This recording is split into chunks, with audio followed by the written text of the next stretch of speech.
салом бинандагони хабартиҷӣ.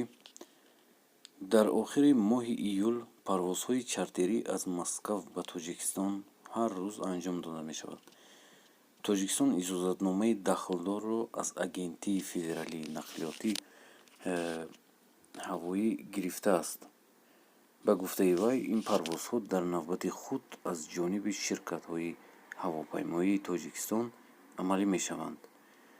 ғайр аз ин, парвозҳои иловагӣ дигар шаҳрҳои Русия сурат мегиранд. 2 нафар аз Новосибирск, Казан, Краснодар ва Санкт-Петербург ва яктои дигар аз Екатеринбург, Уфа. аз ҷумла имрӯз 16 июл 2 парвози чартерӣ ба нақша гирифта шудааст, яке аз Москав ва дигаре аз Екатеринбург.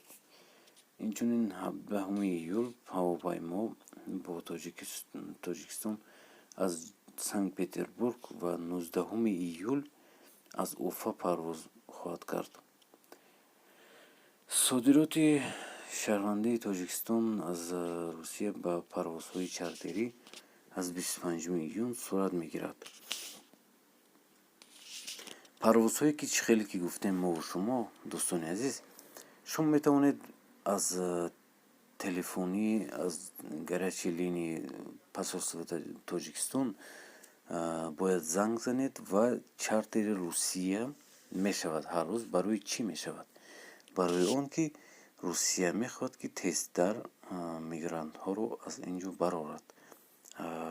хотя бы половина, нисби ҳамин 1 миллион бошем, 400, 300, 400 ҳазор бояд раванд, ки дигар баргашта наметавонанд онҳое ки мераванд. ҳатман нависед, савол дошта бошед дар комментария.